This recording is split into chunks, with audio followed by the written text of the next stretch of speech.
Nobody beats Jimmy Certain. Nobody. And in my humble opinion, nobody is going to beat him this game either. I just don't think that Hriscina, watching his practice balls, if they're any indication, he wasn't close.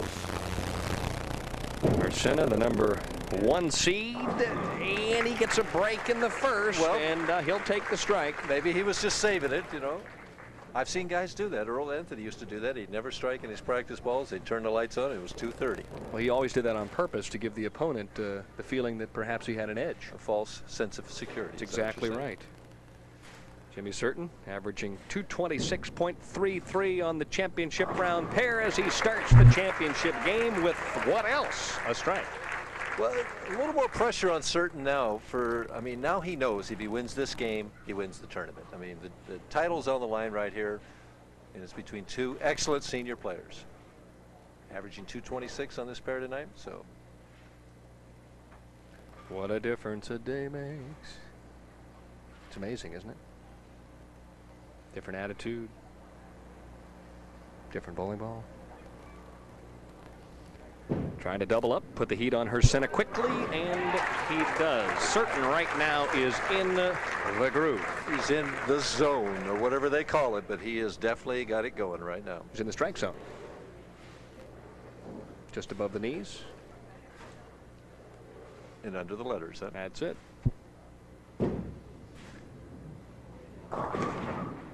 Up a little high for Hirscina in the second. Gets a break by breaking up the split. Leaves only the 3-6. Switches balls to shoot the spare.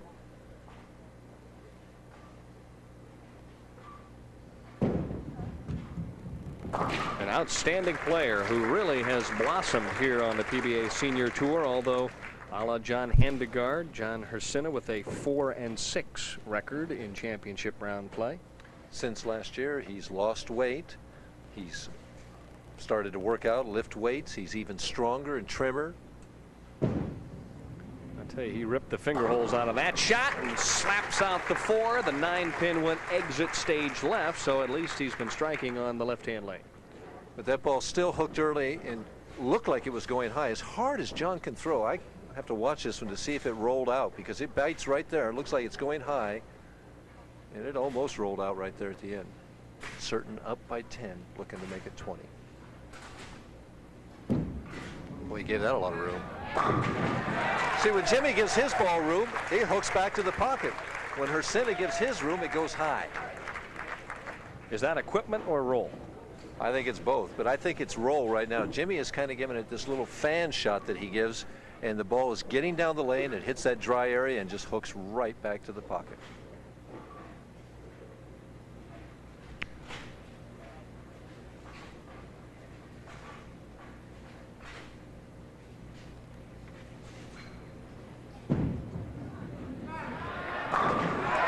Certain starts with the first 4, and he has been unstoppable. He shot 258 at Weber in the semifinal game.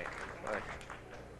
He can throw it wide and it goes to the pocket. He can set it a little short or not quite get it to his target. It still goes to the pocket, and he's striking.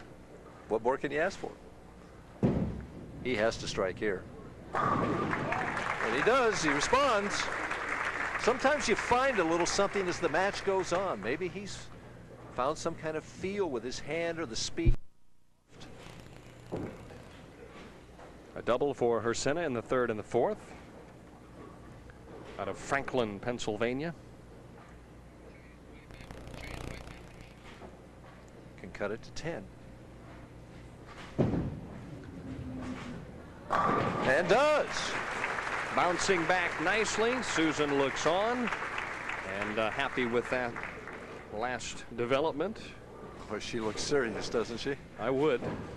Hey, this guy's got the first 4, and he's not thinking about anything but 300. He's not thinking 300 yet. He's thinking winning the tournament. That turkey got his attention. He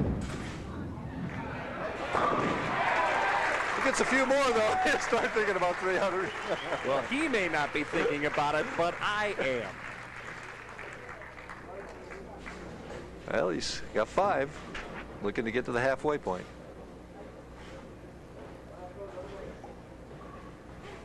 Jimmy, who likes to pound that rosin into the thumb hole and finger holes every shot, and then he wipes it off with a towel, as PBA rules stipulate that he must do. Rosin for a little better grip. It's worked effectively thus far, and oh, down goes the 7-pin as they ooh and ah, and Jimmy, in disbelief, nearly was staring at the pocket 7-10. Well, he's left it once already tonight.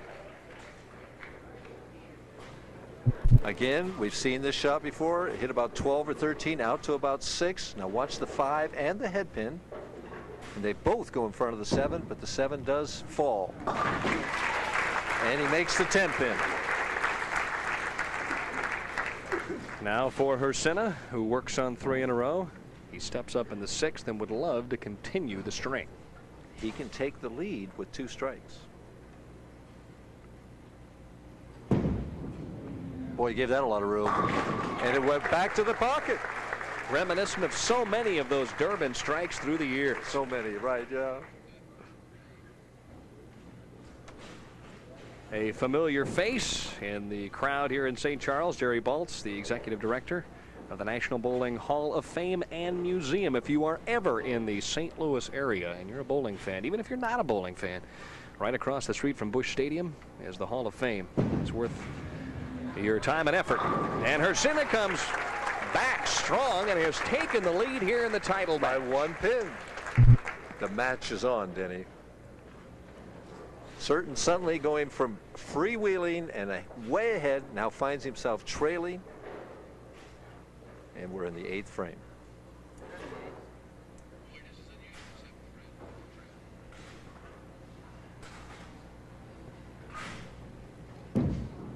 Hasn't seen very often. Perfect shot. The solid 8 stands in solitary confinement.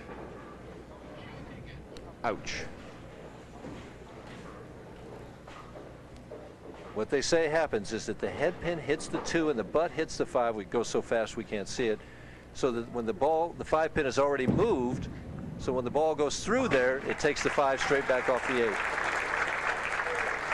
Perfect shot, but the result is not there. Well, it wasn't his fault. Trails by 2 pins.